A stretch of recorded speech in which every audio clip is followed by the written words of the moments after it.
उधर आसमां से किसी ने पुकारा, कहा बादलों से जुड़ो। इधर से जमीन ने किया एक इशारा, उड़ो और ऊंचे उड़ो। इरादों की टोली लिए साथ में, उजाले रचाने चली, मैं देश बनाने चली।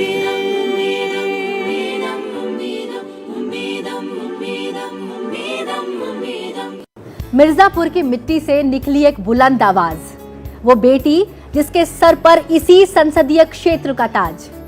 पिता की विरासत को आगे बढ़ाया, संसद के गलियारों तक नाम कमाया। एथिक्स और पॉलिटिक्स का बेजोड़ है मेल। आज अपना आसमां में हमारे साथ हैं केंद्रीय राज्य मंत्री अनुप्रिया सिंह पटेल। बहुत बहुत स्वागत है मैम आपका। बहुत धन्यवाद। ये जरूर बताना चाहूंगी कि दिल्ली यूनिवर्सिटी की एल्यूमिनाई हैं और आज हमारे साथ ऑडियंस में मौजूद हैं दिल्ली विश्वविद्यालय की छात्राएं भी। आप सभी का भी बहुत बहुत स्वागत है अपना आसमां में। तो चलिए शुरुआत करते हैं जिंदगी के सफर और संघर्ष की। सबसे पहला सवाल, अमूमन किसी राजनेता से पूछा जाता है कि आप राजनेता ही बनना चाहते थे, लेकिन आपके केस में कुछ और ही है। पॉलिटिक्स ने आपको चूज किया है, आपने पॉलिटिक्स को नहीं। You never wanted to become a politician. That is true. एक उतार चढ़ाव भरी जिंदगी, लेकिन फिर कदम वहीं राजनीति की गलियारे में। That is true. I never chose it, but it came my way and now it's been very long. बहुत लंबा समय हो गया। तो मुझे लगता है कि इस जीवन में आने के बाद बहुत सारे अनुभव प्राप्त किए हैं और राजनीतिक जीवन का, सार्वजनिक जीवन का उद्देश्य यही होता है कि आप दूसरों के जीवन को बेहतर बनाने के लिए क्या कर सकते हैं। तो जनता ने, ईश्वर ने, समय ने, परिस्थितियों ने मुझे ये अवसर दिया है, तो इस अवसर का मैंने उपयोग भी किया। और 15 साल का जो मेरा ये सार्वजनिक जीवन रहा, इसमें मैं हर दिन यही चेष्टा करती हूँ कि मैं औरों के जीवन को बेहतर बनाने के लिए एक विधायक के रूप में, एक सांसद के रूप में, एक मंत्री के रूप में जो भी योगदान कर सकती हूँ वो मैं करूँ। और अब इसमें आनंद भी आता है और एक संतुष्टि भी होती है कि हम स्वयं से ऊपर उठकर औरों के लिए कुछ और बेहतर कर पा रहे हैं। मैम, निजी जीवन से मेरा एक सवाल आता है। मिर्ज़ापुर की एक युवती इतना बड़ा सपना देखती है, वो दिल्ली तक का सफ़र तय करती है, लेडी श्रीराम कॉलेज से पढ़ाई करती है, एमिटी यूनिवर्सिटी से पढ़ाई करती है, डिग्रियां हासिल करती है, कानपुर जाती है, वहाँ से फिर MBA की डिग्री हासिल करती है और वापस एमिटी आती है और वहाँ बच्चियों को pढ़ाती है और उसके बाद संसद भवन तक पहुँच जाती है। देखिए, मेरा जन्म और मेरी परवरिश सब कुछ कानपुर की है जी, और मेरा संसदीय क्षेत्र मिर्ज़ापुर है जी। लेकिन अब मिर्ज़ापुर की जनता के साथ इतना लंबा रिश्ता हो गया है क्योंकि मिर्ज़ापुर की धरती ने कभी भी लगातार तीसरी बार किसी को अपना सांसद नहीं चुना। बिल्कुल। तो मैं इस दृष्टि से बहुत सौभाग्यशाली हूँ कि मेरे संसदीय क्षेत्र की जनता ने लगातार तीसरी बार मुझे मौका दिया, मेरी हैट्रिक बनाई। तो कानपुर की बेटी तो मैं हमेशा ही रहूंगी, लेकिन अब मैं मिर्ज़ापुर की बेटी भी बन चुकी हूँ क्योंकि दिल से वहाँ के लोगों ने मुझे अपनी बेटी के रूप में स्वीकार किया है और उनके प्रति जो मेरे कर्तव्य हैं उसका निर्वहन करने का मैंने प्रयास भी किया है। और ये सच है कि जिंदगी की राह शायद कुछ अलग हो सकती थी, लेकिन जीवन में बहुत कुछ हम तय नहीं करते। तो अब जिस राह पे चल पड़े हैं उस राह पे हम कैसे अपना बेस्ट दें, ये कोशिश मेरी हमेशा रहती है। बिल्कुल। सिर्फ मिर्ज़ापुर की बेटी या कानपुर की बेटी नहीं कहूँगी, वैसे तो आप पूरे देश की बेटी हैं। निश्चित रूप से आप बहुत सी महिलाओं को प्रेरित कर रही हैं। बनारस की भी आप बेटी रही। जब आप बतौर विधायक आपने प्रवेश किया, राजनीति में जो प्रवेश था, ये कैसा रहा आपका, ये जो सफ़र है? क्योंकि आप एक शिक्षिका भी रही, समाज सेविका भी रही, और निश्चित रूप से आप समाज सेवी होते हैं, आप राजनीति में आते हैं तो आपको समाज सेवा ही करनी होती है। लेकिन ये जो 3 अलग अलग रूप हैं जीवन के, आपको सबसे ज़्यादा आनंद किस में आया? मुझे लगता है कि राजनीति में आने के बाद, जैसे आपने सबसे पहले बनारस की बात कही, तो हाँ, बनारस से भी मुझे रोहनिया विधानसभा से, जो माननीय प्रधानमंत्री श्री नरेंद्र मोदी जी के संसदीय क्षेत्र के अंतर्गत आने वाली एक विधानसभा है, 2012 में सबसे पहले उसका प्रतिनिधित्व करने का अवसर मुझे मिला था। तब मैं अपनी पार्टी, अपना दल की एकमात्र विधायक चुनकर पहुंची थी। और उसके बाद सांसद बन के पार्लियामेंट में आई, फिर प्रधानमंत्री नरेंद्र मोदी जी की सरकार में लगातार तीसरी बार मुझे बतौर राज्य मंत्री अपनी सेवाएं देने का अवसर मिल रहा है। मुझे लगता है कि एक शिक्षक के रूप में जो मेरी भूमिका थी, कम समय के लिए ही, लेकिन वो भूमिका अभी भी मेरे भीतर कहीं ना कहीं जीवित रहती है। एक शिक्षक से मैं समझती हूँ कि जो पहले स्वयं सीखने की प्रवृत्ति में बना रहता है जी। और फिर दूसरों तक उसको लेकर जाता है, तो कांस्टेंट लर्निंग, ये मुझे लगता है कि इसे कभी भी किसी व्यक्ति को छोड़ना नहीं चाहिए।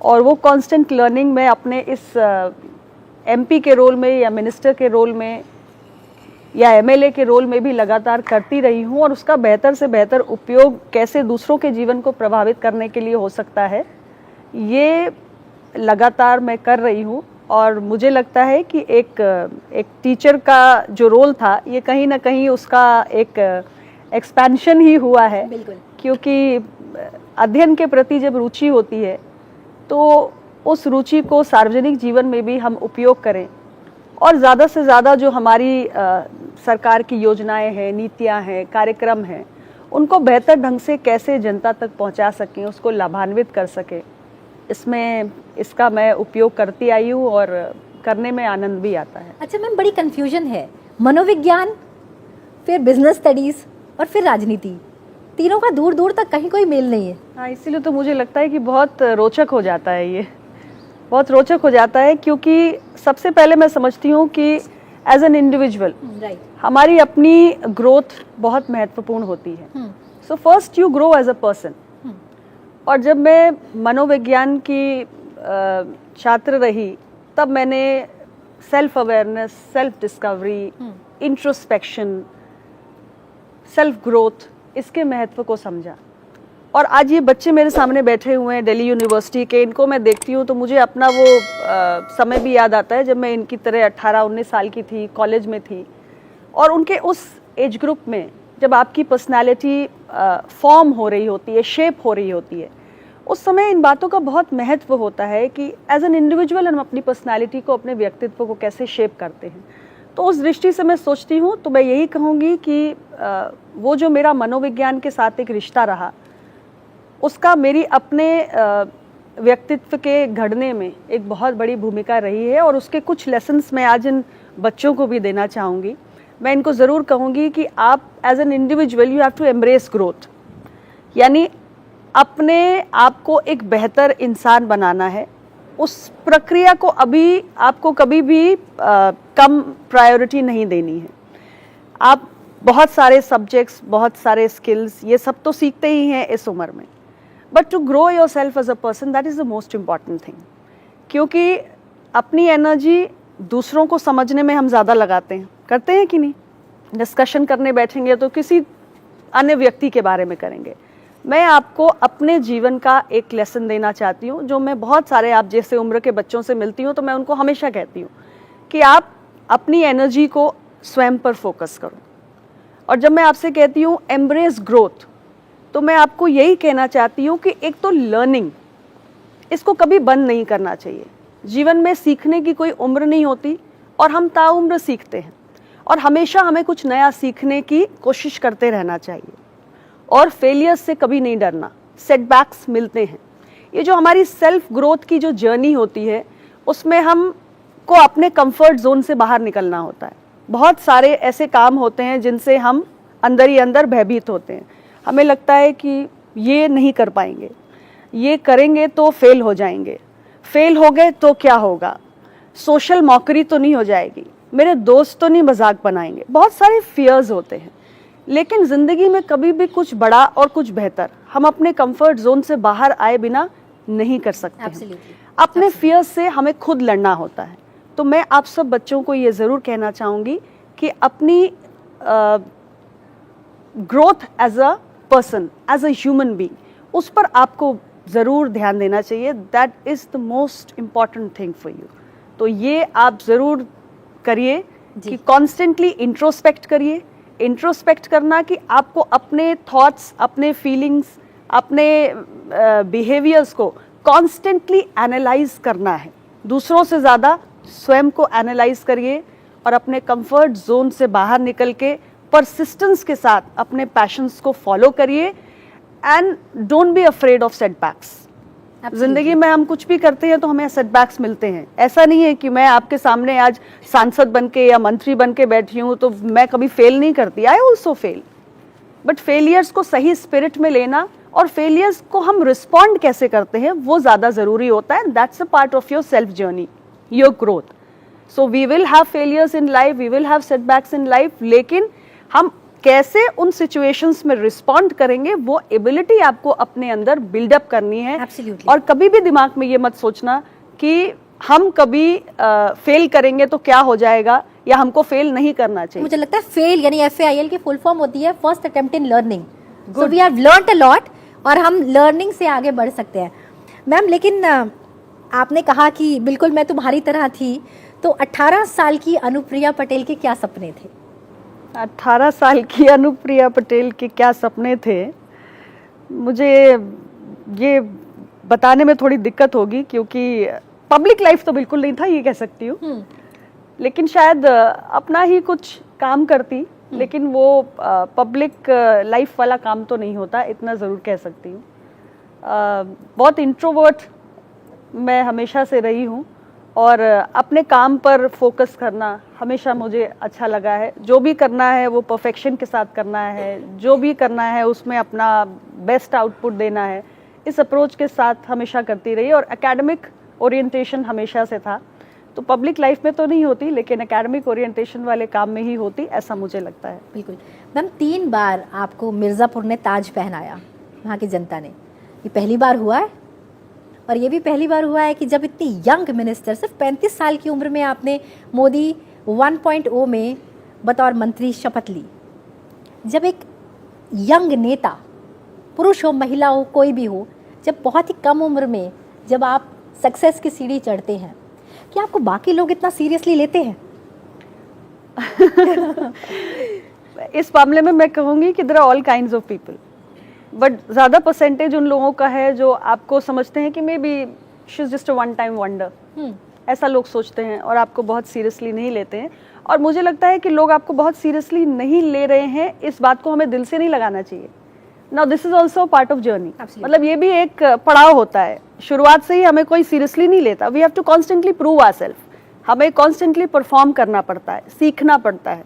तो कभी भी हमारी जगह बनती है तो धीरे धीरे ही बनती है, अचानक से एक बार में कुछ ऐसा होता नहीं है। हो सकता है कभी किस्मत और ईश्वर मेहरबान हो जाए तो कोई बड़ा सा कुछ क्या बोलते हैं, बड़ा सा कुछ आपको लाइमलाइट मिल जाए, लेकिन फिर भी मैं कहती हूँ कि स्टेबिलिटी लाने के लिए, बने रहने के लिए आपको कॉन्स्टेंटली परफॉर्म करना पड़ता है। और जब आप कॉन्स्टेंटली परफॉर्म करते हैं तो वो जो बड़ा सेक्शन होता है लोगों का जो आपको सीरियसली नहीं लेते हैं, फिर वो आपको सीरियसली लेने लगते हैं। तो मुझे लगता है कि this is a part of learning, और ये हमें मेंटली प्रिपेयर्ड रहना चाहिए कि सीरियसली कोई क्यों लेगा। Why will anybody take you seriously?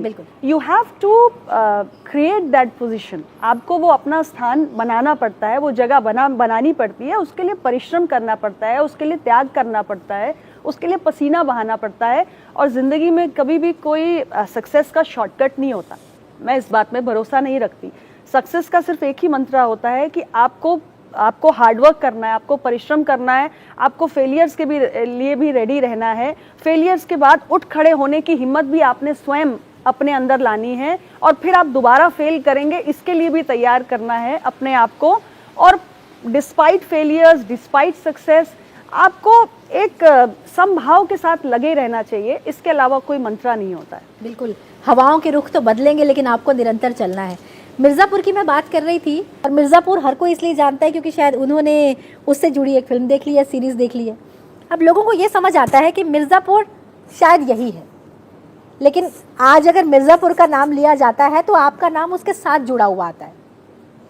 तो मैं ये समझना चाहती हूँ, जब हम संसद के नए भवन में बैठते हैं जो आत्मनिर्भर भारत का एक प्रतिबिंब है, जहाँ पर जो कालीन हैं वो वहीं के बुनकरों ने, भदोही के बुनकरों ने बनाए हैं, जब ये बात भी उठकर आती है तो क्या समझा जाए, मिर्ज़ापुर कालीन के लिए जाना जाता है या कालीन भैया के लिए?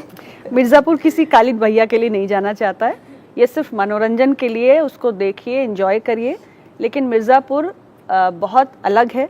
और आपके देश की संसद में जो कालीन आया है वो मिर्ज़ापुर के बुनकरों ने बनाकर भेजा है। मिर्ज़ापुर भदोही एक ऐसा इलाका है जहाँ पर बड़े पैमाने में बहुत ही एक्सक्विजिट कार्पेट्स बनाए जाते हैं और वो देश दुनिया में एक्सपोर्ट होते हैं। तो वहाँ पे हैंडलूम है, हैंडीक्राफ्ट है, वहाँ पे मिट्टी की पॉटरी का एक लंबा चौड़ा इतिहास है, वहाँ पे पीतल के बर्तन की कारीगरी का एक इतिहास है। और मिर्ज़ापुर में गंगा है, मिर्ज़ापुर में पहाड़ हैं, विंध्याचल रेंज वहाँ से गुजरती है, मिर्ज़ापुर में माँ विंध्यवासिनी का दरबार है, वहाँ पे हमने बहुत बड़ा एक कॉरिडोर विकसित किया है। और मिर्ज़ापुर में भारत सरकार, राज्य सरकार की बहुत सारी योजनाएं पहुँची हैं जिसके कारण यहाँ के जो आम जनमानस है अब उसके जीवन में बहुत सुधार हो रहा है। मेडिकल कॉलेज, वहाँ पे एक्सपोर्ट फैसिलिटेशन सेंटर, वहाँ पे सेंट्रल स्कूल बनना, वहाँ पे अब एक स्टेट यूनिवर्सिटी बन रही है। तो मिर्ज़ापुर में बड़े बड़े हाईवेज़ बन रहे हैं, रेलवे स्टेशंस को हमने अपग्रेड किया है। तो मिर्ज़ापुर एक विकास का बेहतरीन मॉडल है। सीधे साधे लोग हैं, ग्रामीण जनता है, आदिवासी है, और हम सारे लोग जो जनप्रतिनिधि हैं, हमारी जो सरकार है, हम कोशिश कर रहे हैं कि एक पिछड़ा हुआ इलाका था उसको हम कैसे आगे लेकर आएँ, वहाँ पे विकास के बड़े बड़े काम करें। लेकिन मिर्ज़ापुर सीरीज़ को अगर आपने देखा है तो उसको सिर्फ एंटरटेनमेंट और मनोरंजन के लिए देखिए। मिर्ज़ापुर में कोई लॉलेसनेस नहीं है, कोई गुंडाइज़म नहीं है, कोई कालीन भैया नहीं है। हाँ, कालीन ज़रूर है, कालीन है और प्राकृतिक खूबसूरती है, बहुत अच्छे लोग हैं, बोली भाषा है, खान पान है। और मैं आपको न्योता दूंगी कि आप लोग आइए और मिर्ज़ापुर जैसे इलाके को भी देखिए। और मिर्ज़ापुर की नारी भी बहुत सशक्त है, ये निश्चित रूप से मानना होगा। मैम, एक छोटा सवाल मेरा, इससे पहले कि बच्चियों के पास हम शिफ्ट करें। 2 बड़े विभाग आपके पास हैं, बतौर केंद्रीय राज्य मंत्री आप 2 विभागों को संभाल रही हैं, स्वास्थ्य एवं परिवार कल्याण एवं उर्वरक एवं रसायन। ऐसे कोई इनिशिएटिव्स जो आपके द्वारा किए गए हैं जो एक बड़ा बदलाव लेकर आए? देखिए, स्वास्थ्य की दृष्टि से तो आज देश बहुत हद तक बदल रहा है। हमारे सबसे बड़ा बदलाव तो मैं इस दृष्टि से कहूँगी कि पहले जब हम स्वास्थ्य की चर्चा करते थे तो हम स्वास्थ्य का मतलब समझते थे सिर्फ क्यूरेटिव एस्पेक्ट, यानी स्वास्थ्य मंत्रालय का काम है कि कोई बीमार पड़ गया तो उसको ठीक कैसे करना है। लेकिन हमने अपना दृष्टिकोण बदला। प्रधानमंत्री नरेंद्र मोदी जी की सरकार में हमने हेल्थ को लेकर एक पैराडाइम शिफ्ट किया, यानी कि हेल्थ का मतलब सिर्फ बीमार को इलाज देना नहीं है। हेल्थ का मतलब एक कॉम्प्रिहेंसिव केयर अप्रोच है जिसमें हम प्रिवेंटिव हेल्थ की भी बात करते हैं। यानी कि कोई बीमार पड़ जाए तो उसका इलाज करो, उससे पहले वो बीमार कैसे ना पड़े उसके प्रबंध करो। बिल्कुल। तो पहले जो क्यूरेटिव हुआ करता था वो अभी हमारा preventive, promotive, rehabilitative, curative, palliative ये हो चुका है। ये पूरा कॉन्टिन्यूम ऑफ केयर है। तो सबसे पहले तो दृष्टिकोण में बदलाव आया है। उसके बाद हमने बड़े पैमाने पर स्वास्थ्य के क्षेत्र में इंफ्रास्ट्रक्चर स्केल अप किया है, यानी हमारे रूरल एरियाज़ में, अर्बन एरियाज़ में primary, secondary, tertiary level of health care है, उससे जुड़ा हुआ जो इंफ्रास्ट्रक्चर हमें चाहिए उसको बड़े पैमाने पर हमने उसमें वृद्धि की है। ये काम प्रधानमंत्री जी की सरकार में हुआ है और हमारी कोशिश है कि हम यूनिवर्सल हेल्थ कवरेज की ओर आगे बढ़े, यानी कि किसी को भी स्वास्थ्य की दृष्टि से एक्सेस में, अफोर्डेबिलिटी में या क्वालिटी हेल्थ केयर सर्विसेज की अवेलेबिलिटी में कोई चुनौती नहीं होनी चाहिए। इस नज़रिए के साथ आज भारत सरकार का जो स्वास्थ्य मंत्रालय है वो काम कर रहा है। और इसीलिए हम जो योजना लेकर आए, आयुष्मान भारत योजना, मतलब आज देश की जो सबसे गरीब 40% आबादी है जी, उसको हमने आयुष्मान भारत योजना के तहत 5 लाख के स्वास्थ्य बीमा के प्रबंध किए कि कोई भी गरीब व्यक्ति अगर देश में बीमार पड़ जाता है तो उसे ये ना लगे कि अब मेरे पास कोई साधन नहीं है, मेरे पास तो धन नहीं है, मेरा इलाज कैसे होगा, और वो इलाज के अभाव में दम तोड़ दे। आज भारत में ऐसा नहीं हो सकता। 5 लाख के स्वास्थ्य बीमा का सुरक्षा कवच हर गरीब व्यक्ति के पास है। और इसके साथ ही इस बार तीसरे कार्यकाल में हमने एक और क्रांतिकारी फैसला किया। प्रधानमंत्री जी ने 70 साल से अधिक उम्र के जितने भी बुजुर्ग हैं देश भर में, उन सबको भी हमने आयुष्मान भारत योजना के दायरे में लाने का काम किया, यानी कि देश के अंदर किसी भी परिवार के अंदर कोई भी बुजुर्ग, किसी भी इनकम क्लास का कोई भी परिवार हो, ये बच्चे बैठे हुए उनके घरों में भी दादा दादी नाना नानी बहुत सारे बुजुर्ग होंगे, हर व्यक्ति जो 70 इयर्स एंड अबव है उसको 5 लाख का हेल्थ इंश्योरेंस हमारी सरकार ने दे दिया है। That means 5 lakh rupee free of cost treatment. तो बुजुर्गों को भी अब चिंता करने की जरूरत नहीं है, उनके इलाज के प्रबंध भी भारत सरकार ने कर दिए। क्या बात है। तो अब सीधे रुख करते हैं आपके सवालों का। मेरा नाम गुड़िया कुमारी है। कौन से कॉलेज में पढ़ती हैं? हंसराज महाविद्यालय। Very good. क्या कर रही हैं आप? हिंदी ऑनर्स। हिंदी ऑनर्स, बहुत बढ़िया, बहुत सुंदर। चूँकि आप उत्तर प्रदेश से रही हैं और आपने दिल्ली विश्वविद्यालय में आके पढ़ाई की है, तो इस दौरान आपको भी गिव अप करने का मन हुआ होगा, क्योंकि हमारी जो फ्रेंड्स हैं उन्हें भी लगता है, वो कहते हैं कि फर्स्ट ईयर बस कैसे भी निकल जाए, उसके बाद हम चले जाएंगे गाँव। तो वही पूछना चाहती हूँ, आपको भी लगा होगा गिव अप कर दूँ? नहीं, मुझे कभी नहीं लगा। मुझे तो बाहर आके पढ़ना, दिल्ली विश्वविद्यालय जैसे प्रतिष्ठित संस्थान में आके पढ़ना, लेडी श्री राम कॉलेज जैसे कॉलेज में पढ़ना, जो टॉप मोस्ट विमेंस कॉलेज कहा जाता है, वहाँ आके पढ़ने का जब मुझे मौका मिला तो मुझे तो लगा बहुत अच्छा है, मेरे पास एक बहुत बड़ी अपॉर्चुनिटी है, मैं कितना कुछ सीख सकती हूँ। कोने कोने से देश के यहाँ पर बच्चे आ रहे हैं, सब ब्रिलियंट बच्चे आ रहे हैं, उनके साथ में रहकर मैं कितना कुछ सीख सकती हूँ। तो मेरे लिए तो मुझे लगता है आप सब बच्चे बहुत फॉर्चुनेट हैं कि आपको दिल्ली विश्वविद्यालय में पढ़ने का मौका मिला है। और घर वापस जाके हमें क्या करना है? हम बेहतर शिक्षा प्राप्त करेंगे, हमारे अंदर एक आत्मविश्वास पैदा होगा, ज़िंदगी में कुछ कर गुजरने की इच्छा होगी, और एक हमारे अंदर इच्छा होती है कि हम अपने साथ साथ अपने परिवार का ख्याल रख सकें, आगे बढ़कर हम सोसाइटी के लिए भी कुछ कंट्रीब्यूशन कर सकें। तो उसका आधार तो मूल रूप से शिक्षा ही है। तो आप सबको तो मैं यही कहूँगी कि आपको बेहतर शिक्षा का एक मौका मिला है, इस अपॉर्चुनिटी को आप वैल्यू करिए। ज़िंदगी में बहुत सारे ऐसे बच्चे हैं, मैं तो गांव देहात में जाती हूँ, रिमोटेस्ट एरियाज़ में जाती हूँ, आपके जैसी उम्र की ऐसी बहुत सारी बच्चियाँ हैं जिनको पढ़ने की सुविधाएं ही नहीं मिल पाती हैं। लेकिन आप लोग वो फॉर्चुनेट लड़कियाँ हैं जिनको इतनी बड़ी अपॉर्चुनिटी मिली है। So you should value that opportunity and make best use of it. पर मैं बेसिकली बस ये कहना चाहती थी कि आपने इतना स्ट्रगल किया, इतनी उच्च शिक्षा आपने प्राप्त की है, इस दौरान आपको कहीं ना कहीं डिमोटिवेशन कुछ हुआ ही होगा, क्योंकि सबको होता ही है कि ये ज़्यादा भारी है या फिर शायद ना हो पाए, ऐसा कुछ नहीं। आप कभी भी ज़िंदगी में कोई भी काम करने के लिए चलोगे, कुछ भी, मुझे नहीं मालूम XYZ, छोटा बड़ा कैसा भी काम हम करते हैं, तो मैंने पहले भी कहा था ना कि कभी कभी ऐसे मोमेंट्स आते हैं जब आपको लगता है कि मुझसे नहीं हो पाएगा या this is not for me, लेकिन इसी फीलिंग से तो लड़ना होता है, इसी से तो आपकी इनर स्ट्रेंथ डेवलप होती है। तो पार्लियामेंट में जब हम खड़े होते हैं तो कई बार हमें लगता है ना कि आज हमारी परफॉर्मेंस अच्छी नहीं थी, शायद मैं तो यहाँ के लायक नहीं हूँ, बट ऐसे ख्याल से ही तो लड़ना होता है कि क्यों नहीं, करके दिखाएंगे, करके रहेंगे, जो नहीं आता वो सीखेंगे। बहुत बढ़िया, थैंक यू। नमस्कार मैम, मेरा नाम कोमल तिवारी है, मैं हंसराज महाविद्यालय से हूँ और मेरा प्रश्न आपसे ये है कि आप स्वास्थ्य परिवार कल्याण की मंत्री, क्षेत्र की मंत्री रही हैं, तो इससे रिलेटेड 2 प्रश्न हैं मेरे। पहला तो ये कि जो स्वास्थ्य को लेकर पहले कोविड के टाइम पे भी हमने देखा, या फिर जो जितने भी क्राइसिस आ जाते हैं तो जो हैंडल नहीं होती सिचुएशंस, तो आज के क्षेत्र में या आज के समय में अगर ऐसी कोई सिचुएशन आ रही है तो भारत सरकार या स्वास्थ्य मंत्रालय इस चीज़ से कैसे हैंडल करेगा या कितनी प्रोग्रेस हो रही है? बहुत अच्छा सवाल पूछा आपने। मैं आपको ज़रूर बताना चाहूँगी, पहले तो कोविड जब आया तो पूरी दुनिया के लिए कोविड एक बहुत बड़ा शॉक था। पूरी दुनिया में कोई भी देश प्रिपेयर्ड नहीं था कोविड जैसी पैंडेमिक से डील करने के लिए।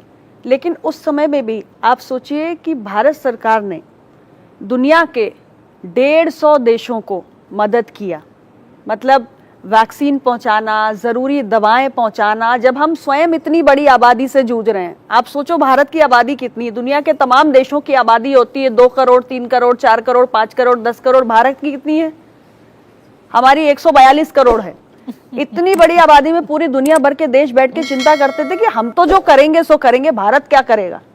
और तब भारत ने क्या किया, देश के 200 करोड़ लोगों को वैक्सीन लगाई, और सिर्फ अपने देश में ही नहीं, बल्कि दूसरे हमने देशों दुनिया के तमाम देशों को, वैक्सीन मैत्री इनिशिएटिव था हमारा, दुनिया के तमाम देशों को हमने वैक्सीन दी, दवाएं दी। क्यों? भारत कहता है वसुधैव कुटुंबकम, हम कहते हैं पूरी दुनिया एक परिवार है।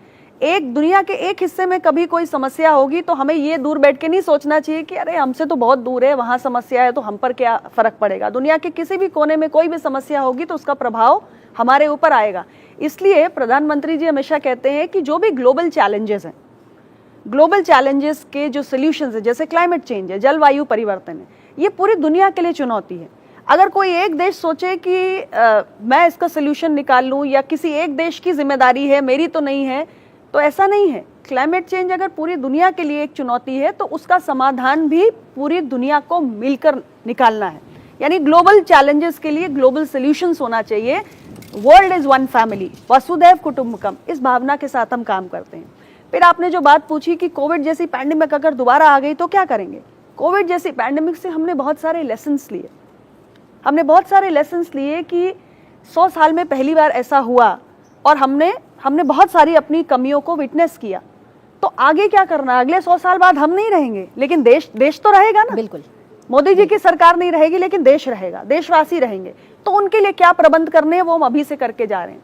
हमने अपने हेल्थ इंफ्रास्ट्रक्चर में जो भी क्रिटिकल गैप्स हैं, जो कमियां हैं, उसको हमें दूर करना है। उसके लिए भारत सरकार एक बहुत बड़ी योजना लेकर आई। यानी कि हमारे ग्रास रूट लेवल से अगर हम शुरू करें, जो सबसे छोटी हमारी इकाई होती है, वहाँ से लेकर जो हमारे टॉप मोस्ट नेशनल इम्पोर्टेंस के इंस्टीट्यूट्स होते हैं, वहाँ तक जो भी क्रिटिकल गैप्स हैं हमारे हेल्थ इंफ्रास्ट्रक्चर में, प्रधानमंत्री हेल्थ इंफ्रास्ट्रक्चर मिशन हम लेके आए, उनको हमें दूर करना है। इसके साथ हमें और क्या करना है, हमें देश में डॉक्टर्स की संख्या बढ़ानी है। तो लगातार हमने बड़ी संख्या में मेडिकल कॉलेजेस बनाए कि हमारे पास कभी भी जो WHO का मानक है डॉक्टर पेशेंट रेशियो का, हमारे पास उससे भी ज़्यादा बढ़कर डॉक्टर्स हों, डॉक्टर्स का हमारे पास कोई कमी ना हो। तो ऐसे बहुत सारे प्रयास भारत ने किए हैं। हम एक हेल्थ का डिजिटल इकोसिस्टम भी बना रहे हैं हमारे अपने सिस्टम को मजबूत करने के लिए, कि भविष्य में कभी आज से 100 साल बाद भी अगर कोई पैंडेमिक आता है तो India is well prepared to tackle and deal with that pandemic. कोई और सवाल? जी, मैं अपना आसमान में तनीषा सोनी, हंसराज कॉलेज में इकोनॉमिक्स की स्टूडेंट हूँ। मेरे आपसे 2 सवाल थे। पहला, दोनों आपकी मिनिस्ट्रीज़ पे ही हैं। पहला स्वास्थ्य से रिलेटेड, आयुष मंत्रालय हम सब जानते हैं, पर उसमें हम देखते हैं आयुर्वेद, यूनान और भी तरह की पद्धतियाँ हैं, पर आयुर्वेद तो काफ़ी अच्छे लेवल पे ग्रो कर रहा है, बट हमें बाकी सारी जो पद्धतियाँ हैं, मेरे को नाम भी बाकियों के याद नहीं आ रहे हैं यूनान के अलावा, तो उस तरह पे हम उन पद्धतियों को हम किस तरह से आगे बढ़ा सकते हैं। और दूसरा सवाल मेरा ये था कि जैसे रसायन मंत्रालय से रिलेटेड, कि जैसे अब डेवलप्ड कंट्रीज़ जो है वो बायो फर्टिलाइज़र्स पे मूव कर रही है, तो पर वहीं हम लोग अभी भी इतनी यूरिया वगैरह इतना यूज़ होता है, जिससे सॉइल भी ख़राब होती है। 30% स्टैक हमारा यूरिया का है, तो हम उस चीज़ से कैसे डील कर सकते हैं, क्योंकि सॉइल हेल्थ भी तो ज़रूरी है। आयुष मंत्रालय के संबंध में जो आप पूछा, तो पहले मैं उसमें आपको ये बता दूं कि हमारी सरकार आने से पहले तक आयुष स्वास्थ्य मंत्रालय का ही हिस्सा हुआ करता था। आयुषिस, आयुर्वेदा, यूनानी, सिद्धा, होम्योपैथी, ये सारी चीज़ें मिलकर हमारे आयुष को बनाते हैं।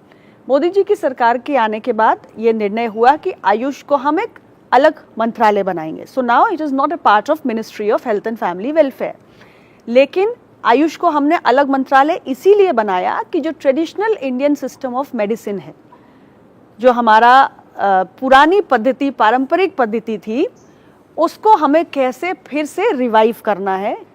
और ये मंत्रालय बनने के बाद से निरंतर सरकार ये प्रयास कर रही है कि हमारे आयुष सिस्टम्स को दुनिया और जाने। हमारे देश में जो लोग आयुष को भूल चुके हैं वो फिर से इसके बारे में जाने और उसको जीवन में उपयोग करें। मैं एक उदाहरण आपको देना चाहूँगी, जैसे आयुर्वेद है। आयुर्वेद में अभी हमारी सरकार ने, जिस दिन धनतेरस का त्यौहार था, प्रधानमंत्री जी ने आयुष मंत्रालय के एक इनिशिएटिव को शुरू किया, प्रकृति परीक्षण। अब क्या है कि हमारे देश भर में जितने आयुर्वेद के डॉक्टर्स हैं वो एक एक व्यक्ति का प्रकृति परीक्षण कर रहे हैं। यानी हम में से हर व्यक्ति की अपनी एक प्रकृति होती है। उस प्रकृति परीक्षण के इनिशिएटिव के माध्यम से आयुर्वेद को आप अपने जीवन में फिर से लेकर आएं, ये एक कोशिश की जा रही है। एक ऐप आपके फ़ोन में इंस्टॉल करेंगे और आपको नोटिफिकेशंस आएंगे। आपकी प्रकृति परीक्षण करने के उपरांत आपके लिए एज एन इंडिविजुअल क्या हर सीज़न में क्या खान पान, क्या चीज़ें, क्या उचित व्यवहार है, वो आपके हेल्थ को कैसे प्रमोट करेगा, आपके सेहत को कैसे बेहतर बनाएगा, यानी आप स्वस्थ रहो, उसके लिए ये एक इनिशिएटिव शुरू किया गया है। तो traditional Indian system of medicine को और पूरी दुनिया में हम पॉपुलराइज कर रहे हैं। आपको जानकर खुशी होगी कि दुनिया के तमाम देशों में आज आयुष के वेलनेस सेंटर्स खुल रहे हैं। यानी हमारे बहुत सारे आयुर्वेद के मेडिसिन्स हैं जिन पर आज दुनिया के तमाम देशों को लग रहा है कि नहीं, हमें इसको यूज़ करना चाहिए। तो हमारे आयुर्वेद प्रोडक्ट्स की पॉपुलैरिटी बढ़ रही है, हमारे वेलनेस सेंटर्स खुल रहे हैं। योगा का आपने देखा कि आज प्रधानमंत्री जी की अपील पे दुनिया के तमाम देश आज योगा को एक प्रोमोटिव लाइफस्टाइल के लिए, एक हेल्थ एंड वेलबींग के लिए योग को प्रैक्टिस कर रहे हैं। दूसरा जो आपने प्रश्न पूछा बायो फर्टिलाइजर्स को लेकर, तो ये सच है कि हमारे देश में पिछले कुछ समय में हमने एग्रीकल्चर प्रोडक्शन को बढ़ाने के लिए जो डीएपी, यूरिया और तमाम जो केमिकल फर्टिलाइजर्स है उसका बड़े पैमाने पर उपयोग किया। हमारी सरकार आने के बाद से हमने ये कोशिश की कि हम एक आम जनमानस में और ख़ास तौर से जो हमारा खेती से जुड़ा हुआ समुदाय है उसके अंदर एक जागृति लाएं कि भाई ये जो हम रासायनिक उर्वरक यूज़ कर रहे हैं उसके कारण मिट्टी की सेहत खराब हो रही है, और इसलिए अब हम बड़े पैमाने पर ऑर्गेनिक खेती को बढ़ावा दे रहे हैं। हम जो बायो फर्टिलाइज़र्स हैं, उनका ऑल्टरनेट फर्टिलाइज़र्स हैं, उसके उपयोग के लिए किसानों को बढ़ावा दे रहे हैं। हम राज्य सरकारों को इंसेंटिवाइज कर रहे हैं कि आप अपने राज्यों में अगर किसानों को एनकरेज कर लेते हैं कि वो केमिकल फर्टिलाइजर्स का उपयोग थोड़ा कम करें और जो हमारे बायो फर्टिलाइजर्स हैं उनका उपयोग थोड़ा बढ़ाएं, तो उससे जो हमारी केंद्र सरकार की सेविंग्स होंगी वो राज्य सरकार को हम देंगे, जस्ट टू इंसेंटिवाइज देम। तो क्योंकि अब केमिकल फर्टिलाइजर्स का एक लंबे समय से बड़े पैमाने पर उपयोग होता रहा है और हमारे किसान उसके साथ आदी हो चुके हैं, तो धीरे धीरे हम उन्हें वापस लाने की कोशिश कर रहे हैं कि हमारी खेती में जुडिशियस और बैलेंस्ड यूज़ ऑफ फर्टिलाइजर्स होना चाहिए, एक्सेस नहीं होना चाहिए, और बायो फर्टिलाइजर्स का हम ज़्यादा से ज़्यादा उपयोग करें ताकि हम मिट्टी की सेहत को बरकरार रख सकें। और इसका बहुत बड़ा प्रभाव हमारे स्वास्थ्य पर पड़ रहा है, तो स्वास्थ्य पर जो हमारा इल इम्पैक्ट हो रहा है उसको भी हम रोक सकें। ये एक प्रोसेस है, एक जर्नी है जो शुरू हो गई है और इसमें हम आगे बढ़ रहे हैं। बहुत बढ़िया। नमस्कार मैम, अपना अस्मा में मैं रश्मि श्रीवास्तव हंसराज महाविद्यालय के हिंदी विषय तृतीय वर्ष की छात्रा हूँ। आपसे मेरा प्रश्न ये है, जैसा कि आपने अभी बताया कि दुनिया के तमाम देशों में आयुष मंत्रालय के वेलनेस सेंटर्स खोले जा रहे हैं, परंतु मैम आज भी गांव में प्राथमिक उपचार केंद्र पर दवाइयों की उपलब्धता नहीं है, ना ही डॉक्टर्स वहां उपलब्ध रहते हैं। तो मैम इसके लिए क्या क्या कदम उठाए जा रहे हैं आपके द्वारा? बिल्कुल काम किया जा रहा है। मैंने अभी थोड़ी देर पहले आपसे आयुष्मान भारत का जिक्र किया। आयुष्मान भारत योजना जो है उसमें उसके दो पहलू हैं। उसका एक पहलू है जो हमारा PMJ है, प्रधानमंत्री जन आरोग्य योजना, जिसके तहत हम करोड़ों लोगों को 5 लाख रुपए का स्वास्थ्य बीमा दे रहे हैं। दूसरा इसका जो पहलू है वो है हमारे आयुष्मान आरोग्य मंदिर का, यानी हमारे जो सबसे पहले हमारे जो सब सेंटर्स होते हैं, स्वास्थ्य उपकेंद्र होते हैं या प्राथमिक स्वास्थ्य केंद्र होते हैं, उन पर हम कैसे बेहतर सेवाएं दे सकें। तो अब हम धीरे धीरे हमारे पास 1.73 लाख इतने हमारे पास आयुष्मान आरोग्य मंदिर हैं जिसमें हम 13 सर्विसेज का पैकेज दे रहे हैं, यानी ओरल हेल्थ की सर्विस हो, ENT की सर्विस हो, यहाँ तक कि screening of common cancers, oral cancer, breast cancer, cervical cancer, इसकी स्क्रीनिंग या डायबिटीज़ का जांच हो, हाइपरटेंशन का जांच हो, ये सारा जो 13 सर्विसेज का पैकेज है वो अब आयुष्मान आरोग्य मंदिर पर दिया जा रहा है। दवाओं की उपलब्धता की जहाँ तक बात है तो मैं आपकी जानकारी के लिए बता रही हूँ कि हमारा जो स्वास्थ्य उपकेंद्र है, फिर हमारा PHC है, फिर हमारा CHC है, हमारा सब डिस्ट्रिक्ट हॉस्पिटल है, उसके ऊपर डिस्ट्रिक्ट हॉस्पिटल है, पूरे इस चेन में हमने हर स्तर के पब्लिक हेल्थ फैसिलिटी पर क्या हमारे एसेंशियल ड्रग्स हैं, ज़रूरी दवाएं हैं, उनकी एक सूची बनी हुई है, क्या हमारे एसेंशियल डायग्नोस्टिक्स हैं उसकी एक सूची बनी हुई है, और ये सभी इस पर उपलब्ध रहते हैं। और इसके लिए हम लगातार जो राज्य सरकारें हैं, क्योंकि हमारा हेल्थ जो होता है वो स्टेट सब्जेक्ट होता है, कॉन्स्टिट्यूशन का प्रबंध है कि कौन से हमारे विषय सेंट्रल गवर्नमेंट के पास रहेंगे, कौन से स्टेट गवर्नमेंट के पास रहेंगे। तो हेल्थ चूंकि हमारा स्टेट सब्जेक्ट है, तो हमारा नेशनल हेल्थ मिशन का जो कार्यक्रम है उसके तहत हम राज्यों को वित्तीय मदद देते हैं कि ये सारी सुविधाएं जो हैं वो आप आम जनमानस को उपलब्ध कराएं। तो अंतिम सवाल हम ले रहे हैं, बताइए। नमस्कार मैम, मेरा नाम खुशी पांडे है। मैं दौलतराम कॉलेज से BSc life science second year की छात्रा हूँ। मेरा प्रश्न आपसे ये है कि जैसे हम सब यहाँ दिल्ली में रहते हैं तो यहाँ की हवाएं काफ़ी दूषित हो चुकी हैं, तो I would like to know कि हमारी गवर्नमेंट क्या मेजर्स ले रही है कि आगे चल के हमें थोड़ी स्वच्छ हवाएं नसीब हो। तो I would like to ask that. अभी मैं थोड़ी देर पहले आपसे बात कर रही थी कि हमारी ये जो खेती की पद्धति है उसमें हम कैसे कैसे ये जो हमारा हवा, पानी, मिट्टी सब दूषित हो रहा है, ये इसीलिए हो रहा है क्योंकि अब हम हमारा जो बिहेवियर है वो बहुत इर्रिस्पॉन्सिबल हो चुका है। हमें अब सस्टेनेबिलिटी की तरफ कदम बढ़ाना है, और सस्टेनेबिलिटी का जो आइडिया है उसको हमारी सरकार प्रमोट कर रही है, इसीलिए कि जो आने वाली जनरेशन्स हैं उनको हम एक बेहतर जीवन दे सकें। तो उसमें आप सबको भी कंट्रीब्यूट करना है, बिल्कुल, सिर्फ सरकार के प्रयास से ये नहीं होगा। यानी सस्टेनेबल लाइफस्टाइल अडॉप्ट करना ये आपकी जनरेशन ने भी करना है। आपको ध्यान देना है कि आप वाटर को कंजर्व करो, आपको ध्यान देना है कि आप एनर्जी को कंजर्व करो, आपको ध्यान देना है कि आप पब्लिक ट्रांसपोर्ट यूज़ करो। आप में से कितने बच्चे पब्लिक ट्रांसपोर्ट यूज़ करेंगे? जब पैसे हो जाएंगे, खुद की गाड़ी हो जाएगी, तब पब्लिक ट्रांसपोर्ट कितने लोग यूज़ करेंगे? बहुत सारे लोग शायद सोचेंगे भी नहीं इसके बारे में। तो कहीं ना कहीं हवा प्रदूषित हो रही है, तो क्यों हो रही है? हम सब उसके लिए जिम्मेदार हैं।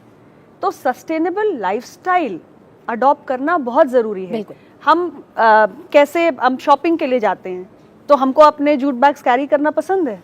नहीं, हम सोचते हैं वहाँ पे कोई प्लास्टिक बैग मिल जाएगा, और फिर उस प्लास्टिक को हम कैसे डिस्पोज ऑफ करते हैं। तो हमें देखना है कि हम पानी को हम बॉटल वाटर, क्या आप अपने घर से एक बॉटल में पानी लेके जा सकते हो? Because that's a reusable bottle. आप में से बहुत सारे बच्चे करते होंगे, बहुत सारे लोग नहीं करेंगे। आप सोचेंगे कि हम जो बॉटल वाटर आता है उसको स्टॉक कर लें, वो यूज़ करेंगे, फेंकेंगे, बट क्या वो सब हमारे एनवायरनमेंट को प्रदूषित नहीं कर रहा? इसके बदले अगर हम अपनी एक स्टैंडर्ड बॉटल घर से लेकर जाए पानी की और उसको वापस हम रीयूज़ करें, इज़न्ट दैट बेटर?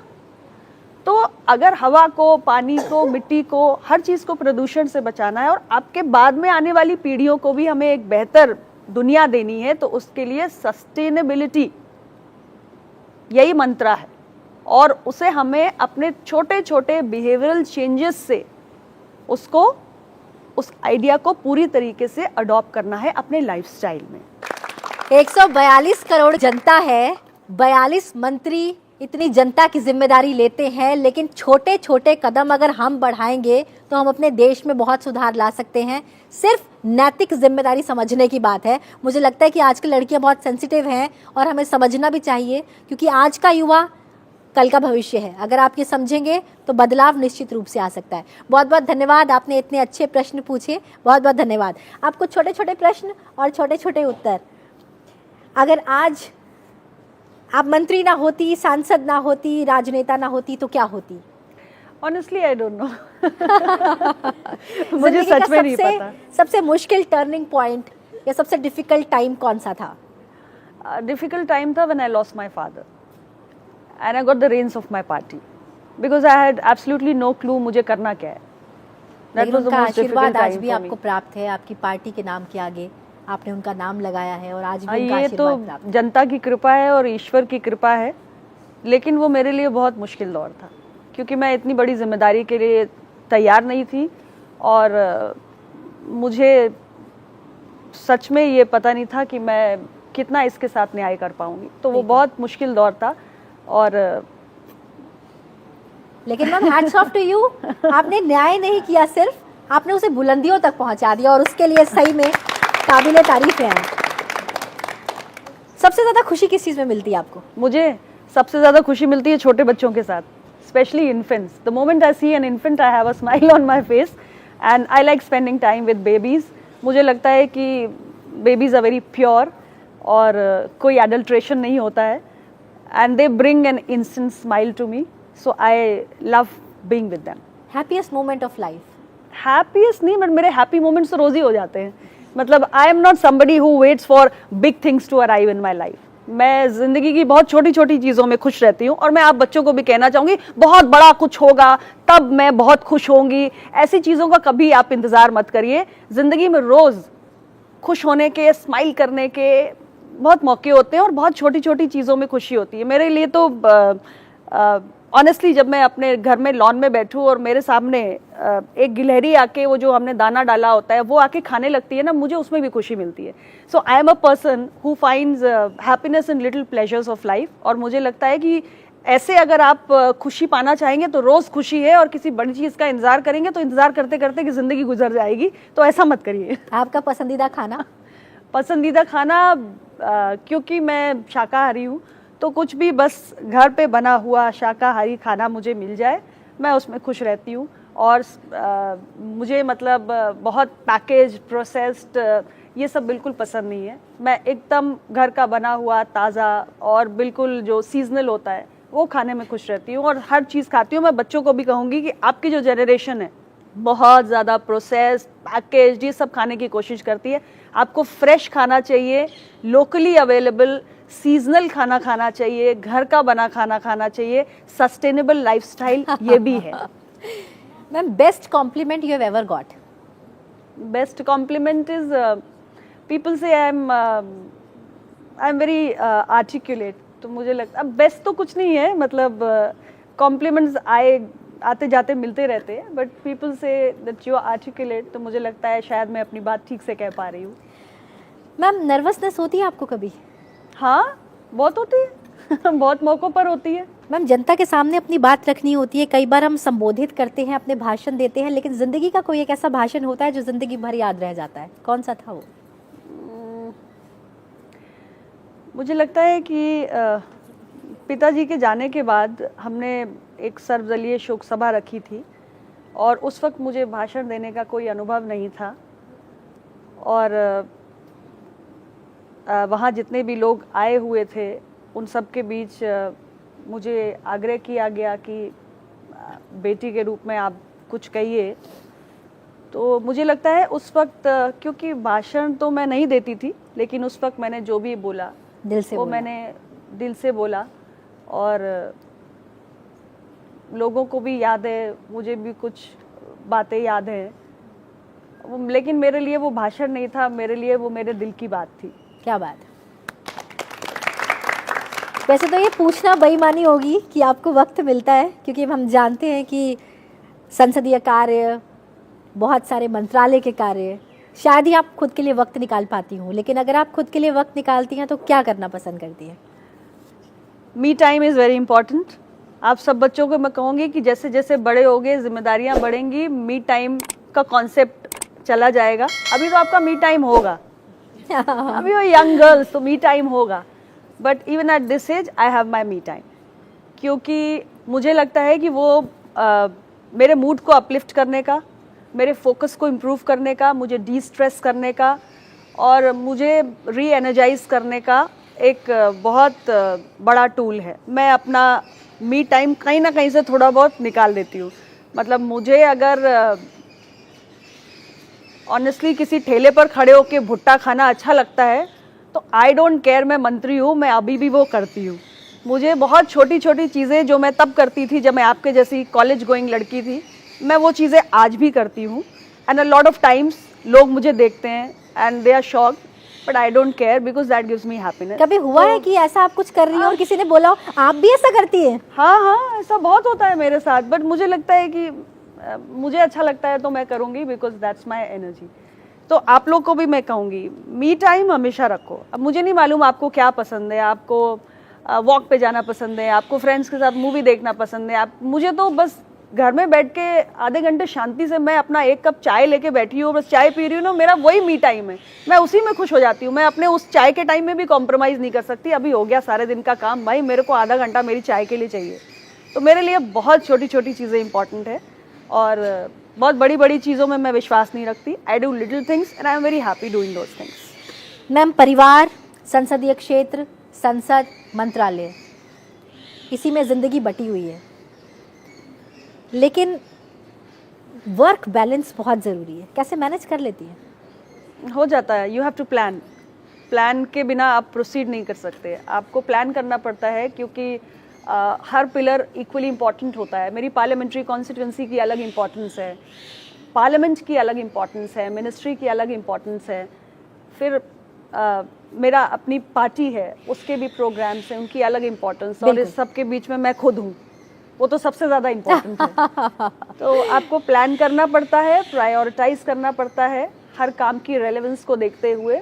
और मुझे लगता है कि जब आपको पता है कि हर चीज़ इम्पॉर्टेंट है, हर काम ज़रूरी है, और प्लान करके आप हर चीज़ को कर सकते हो, a little bit of planning, time management, उतने से ही बैलेंस आ जाता है। कभी कभी इम्बैलेंस भी होता है, बट फिर बैलेंस आ जाता है, फिर इम्बैलेंस होता है, फिर बैलेंस आ जाता है। That's how it goes on. बहुत बढ़िया।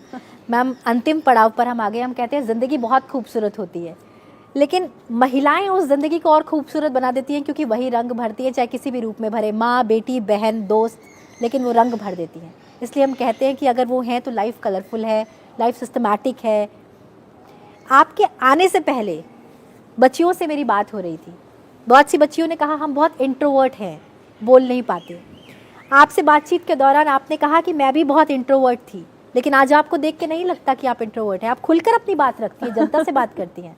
ये जो मैम एक चेंज आया, मैं चाहूँगी कि आप ये संदेश ज़रूर साझा करें, न केवल इन बच्चियों से, तमाम जो बच्चियाँ आपको सुन रही हैं, महिलाएं आपको सुन रही हैं जो अपनी बात नहीं रख पाती, क्या करें वो अपनी बात रखें? पहली बात तो मैं ये कहूँगी कि इंट्रोवर्ट होना तो it's a matter of your personality. तो इंट्रोवर्ट होना कोई ख़राब चीज़ नहीं है, और मुझे लगता है कि जो लोग इंट्रोवर्ट होते हैं वो ज़्यादा इंट्रोस्पेक्ट भी करते हैं। तो मैं एज अ पर्सनैलिटी इंट्रोवर्ट हूँ, और मुझे समय लगता है किसी के साथ खुलने में, अपनी बात या अपनी फीलिंग्स शेयर करने में, लेकिन मेरा एक दूसरा रूप भी है जहाँ पे मुझे अगर जनहित के किसी विषय पे अपनी बात रखनी है तो मैं खुलकर रखती भी हूँ। और आप लोगों को भी मैं यही कहूँगी कि अपनी बात कहने में अगर आपको संकोच होता है तो I come back to my earlier lessons which I give you during this episode, that you have to fight your own fears. अपने डर से, अपने संकोच से, अपने हेजिटेशन से, अपनी नर्वसनेस से, अपनी एंग्जाइटी से हमें खुद लड़ना पड़ता है। तो जब भी आपको किसी चीज़ से डर लगे तो शांति से बैठ के ये सोचा करो कि एग्जैक्टली मुझे डर क्यों लग रहा है। जब आप ये सोचना शुरू करोगे, you will actually pinpointedly come where you need to be, कि मुझे इस बात से डर लग रहा है। फिर आप सोचोगे कि क्या ये बात वाकई में इतनी महत्वपूर्ण है कि मुझे इसका डर होना चाहिए। फिर आपके दिमाग में कुछ और थॉट आएगा। तो अपने फियर्स को फाइट करने के लिए जिस चीज़ से भी आपको डर लगता है, sit back and think and think and think and think, जब तक आपको अपने डर के कारण का जवाब ना मिल जाए। That is the only way to fight your fears and you will do it. I have done it with myself and you will be able to do it. That's all I can say. बहुत बढ़िया ma'am, इस खूबसूरत सी जिंदगी के नाम एक छोटा सा संदेश। ज़िंदगी किसी के लिए आसान नहीं होती। हम में से हर इंसान के अपने चैलेंजेस होते हैं। मैं आप बच्चों को सिर्फ इतना कहना चाहती हूँ, life is very precious and you are very blessed, you are very blessed. आप ज़िंदगी में जहाँ भी हो, आपको हमेशा अपनी ब्लेसिंग्स काउंट करनी चाहिए। Always count your blessings. Crib करने के लिए तो बहुत कुछ होता है। Count your blessings. Life is precious. Value your life and always focus on yourself and grow yourself to become a better person. बहुत बहुत धन्यवाद मैम। सच में आज जिन बच्चियों ने आपसे बहुत सी इंस्पिरेशन ली, और टीवी सेट के उस पार भी जितनी महिलाएं आपको सुन रही हैं, जितनी बच्चियां आपको सुन रही हैं, जितने युवा आपको सुन रहे हैं, निश्चित रूप से उन्हें बहुत इंस्पिरेशन मिली होगी, मोटिवेशन मिली होगी और वो अपनी ज़िंदगी के अगले फेज़ को बहुत खूबसूरती से देखेंगे। बहुत बहुत धन्यवाद हमारे साथ शामिल होने के लिए, बहुत बहुत शुक्रिया मैम, थैंक यू। अपना आसमां को और बुलंद करने के लिए। थैंक यू सो इसी के साथ आपका भी बहुत बहुत धन्यवाद कि आपने इस कार्यक्रम में जान भर दी और सच में इस पूरे आसमान में हमें अपनी उड़ान भरनी है, क्योंकि हम में वो बुलंदी है, हम में वो ताकत है, हम में वो हौसला है, हम में वो जज्बा है। बहुत बहुत शुक्रिया आने के लिए। आज के इस कार्यक्रम से हमें यही सीख मिलती है कि अगर मैं ठान लूँगी कि मैं ये करूँगी तो मैं क्यों डरूँगी। मुझे करना है क्योंकि मैं जानती हूँ मेरा लक्ष्य बहुत दूर है। मैं कदम बढ़ाऊँगी भी और मंजिल हासिल करूँगी भी और इस अपने आसमान में उड़ान भरूँगी भी। इसी बात के साथ कि आप अपने हौसले को बुलंद रखिए और इस आसमान में उड़ान भरते रहिए। अभी के लिए मुझे दीजिए इजाज़त और देखते रहिए सनसेट टीवी। नमस्कार। उधर आसमां से किसी ने पुकारा, कहा बादलों से जुड़ो। इधर से ज़मीन ने किया एक इशारा, उड़ो और ऊंचे उड़ो। इरादों की टोली लिए साथ में उजाले रचाने चली, मैं देश बनाने चली।